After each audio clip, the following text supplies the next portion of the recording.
Welcome to the Deep Dive. We're your shortcut to getting truly informed. We basically take a whole stack of information, articles, research, notes, pull out the crucial bits, the surprising facts, maybe even a little humor. Today, we're diving into something pretty fundamental. What does it actually mean to be a U.S. citizen, and how that definition, well, it's shifted throughout history, plus how government power itself gets shaped and reshaped by laws, courts, and, yeah, even what's happening right now. Okay, let's unpack this stack for you. Yeah, today we're going to explore the history behind U.S. citizenship, really focusing on the 14th Amendment, which was a game changer. And then we'll connect those, deep legal ideas to things happening in government today. It's kind of a tapestry blending old legal thinking with today's headlines. Okay, so let's kick things off with something that might make you scratch your head a bit. The original Constitution, back in 1789, it talked around citizenship, but didn't actually define it explicitly. Yeah, that really important definition, mostly left to state laws and common law. Right. And the common law landscape then was, well, different. We mostly took our cues from English common law. That generally favored jus soli, which is just, Latin for right of the soil. Yeah. Citizenship based on where you're born, which is different from just sanguinis right of blood, where citizenship comes from your parents. That was more common over in Europe. So early on, important figures like James Madison, legal commentators, they mostly went with the English jus soli idea as the baseline. Basically, if you were born in the U.S., you were generally considered a citizen. Didn't always matter who your parents were. Okay, jus soli is the starting point. But even back then, pre-14th Amendment, there were some, let's say, significant exceptions. For example, enslaved people. They weren't generally seen as citizens. I mean, the whole idea of slavery just fundamentally clashes with citizenship. Absolutely. And then you had Native Americans, members of tribes. They were mostly excluded because, well, their allegiance was considered to be to their own tribes, seen as separate national communities. Yeah. Not directly under U.S. government authority in the same way. Makes sense. And the third one? Yes. Children of foreign diplomats. That's down to long-standing international law diplomatic immunity. So they weren't considered citizens either, even if born here. Okay, now let's jump forward. A really pivotal time. The Civil War and everything that came after. Yeah, the war ends, and suddenly there's this huge question. What about the millions of newly freed slaves? What's their status? It was a real crisis. And remember, the Supreme Court's Dred Scott decision in 1857 had basically said people of African descent couldn't be citizens at all. So Congress had to step in decisively. They did it in two main steps. First, the Civil Rights Act of 1866. It declared that all persons born in the United States and not subject to any foreign power, excluding Indians not taxed, are hereby declared to be citizens. Pretty direct. Then the big one, the 14th Amendment, ratified in 1868. It put citizenship into the Constitution itself. The language is similar but slightly different. All persons born or naturalized in the United States and subject to the jurisdiction thereof are citizens of the United States and of the state wherein they reside. And that's huge. It nationalized citizenship, right? Yes. Tied state citizenship directly to national citizenship. And crucially, it just flat out overruled Dred Scott. But here's where, like you said, it gets really interesting for today. Those two phrases, born in the United States and subject to the jurisdiction thereof, they sparked whole new debates that are still going on. Exactly. Let's take that first one. Born in the United States. What did people understand that to mean back then when the amendment passed? Well, the common view in the 19th century was pretty broad. It meant all territories under permanent U.S. sovereign control. Didn't matter if they were connected to the mainland or not. You had Chief Justice Marshall way back in 1820 saying places like D.C. or territories out west were just as much within the United States as, say, Maryland or Pennsylvania. And there's an important distinction they made between temporary military occupation and actually acquiring territory formally. So like in one case, Fleming v. Page from 1850, the court looked at Tampico, a Mexican city the U.S. Army occupied during the war. They said, nope, that's not in the United States for tariff laws because we hadn't formally annexed it. But then just a few years later, Cross v. Harrison, about California, after the treaty formally ceded it. The court said, yes, California was part of the United States immediately.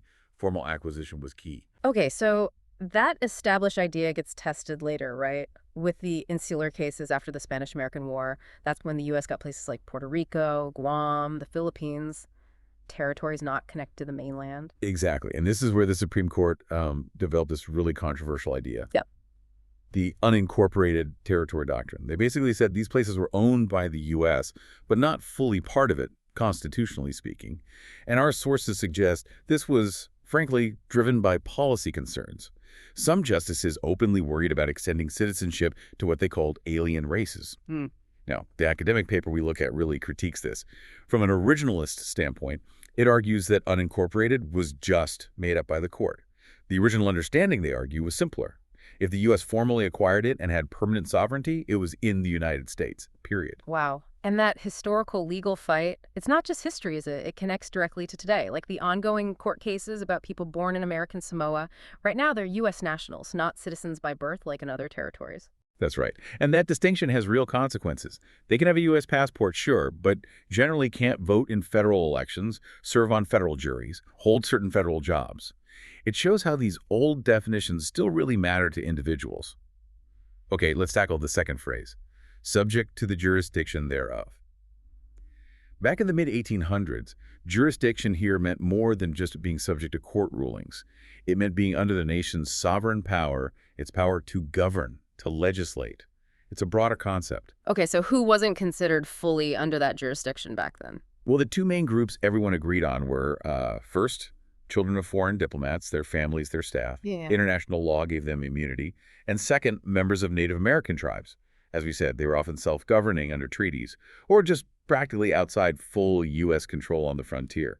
The idea was the U.S. didn't have full and complete jurisdiction over them as individuals in every single way. Right, so that leads to the really debated question. What about kids born in the U.S. to parents who were aliens, non-citizens just living here? Yeah, that was a big one. Under the common law before the amendment, the answer was generally yes, they were citizens. There was a case, Lynch v. Clark, that people pointed to during the debates. It said these non-diplomat aliens owed a kind of temporary allegiance while they were here. They were subject to U.S. laws. They were amenable to the jurisdiction. And if you look at the actual debates when they were drafting the 14th Amendment, they talked about this, specifically about children born to Chinese immigrants.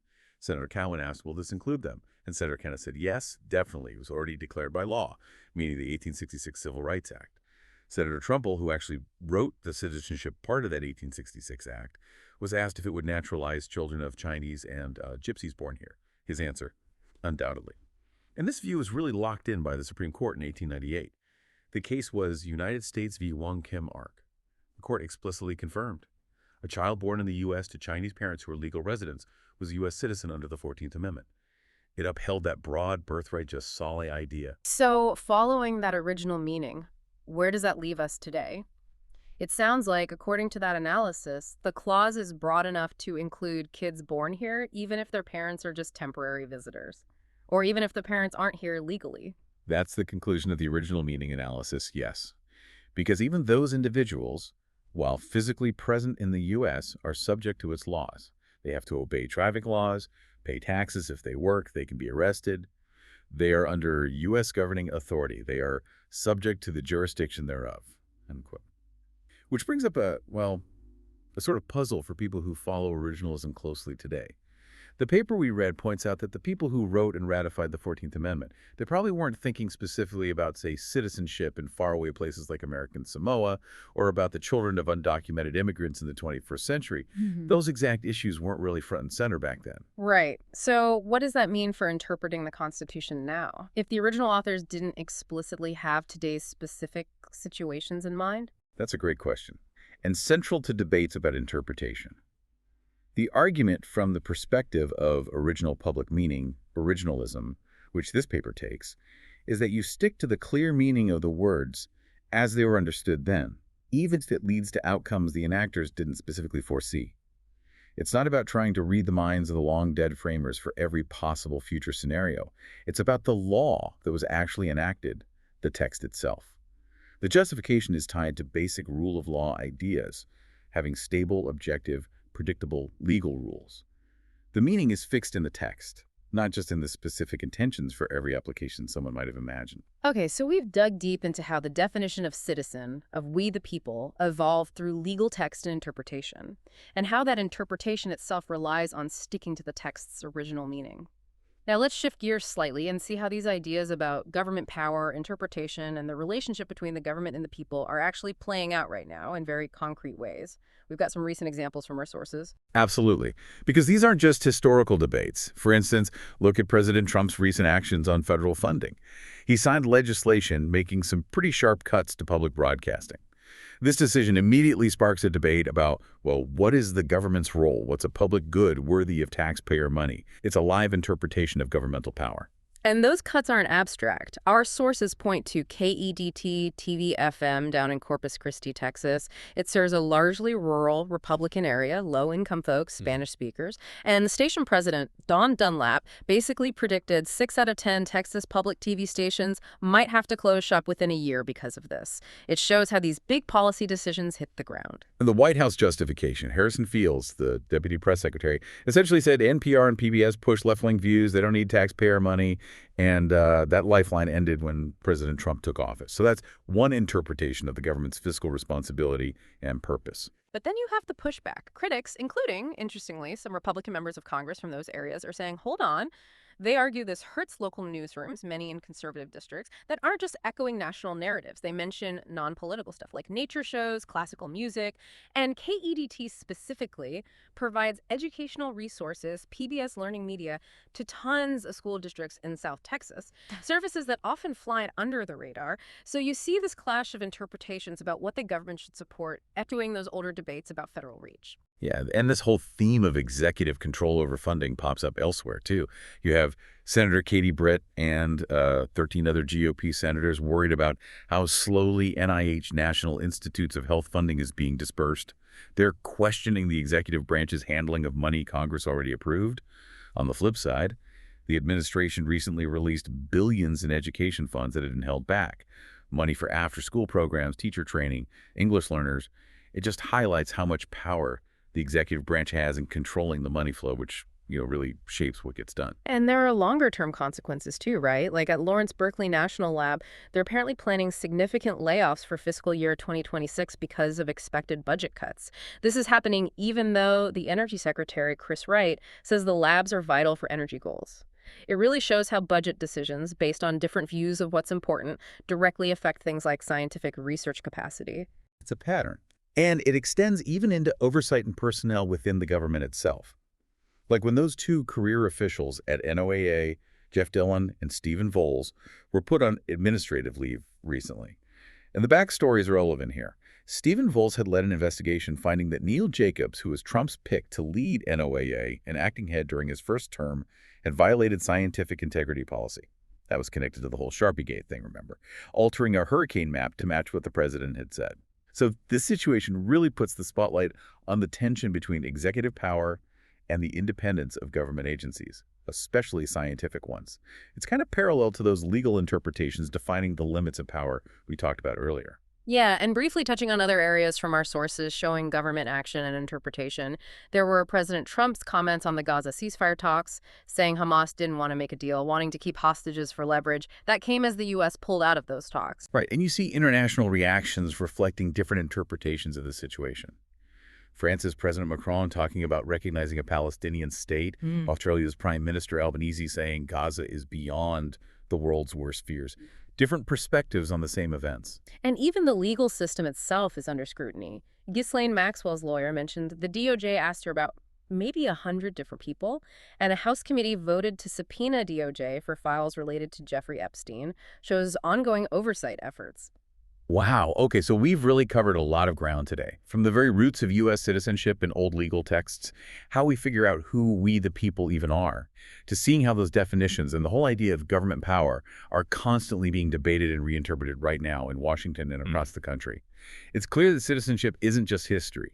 Its meaning is shaped by how we read those foundational laws today. Absolutely. Yeah. And it drives home that applying these principles, whether they're from the 1860s or from a law passed last year, has huge effects on people's lives and how our government actually works. It creates stability, yes, but sometimes, as we saw, it leads to results nobody quite expected, all based on how we interpret the rules. So as you've heard today, the definition of we the people isn't set in stone. It's alive, it's evolving, it's shaped by those fundamental texts, sure, but also by the day-to-day choices and interpretations made by people in power. Here's something to think about. What questions does this deep dive raise for you about how our nation defines itself and how it governs?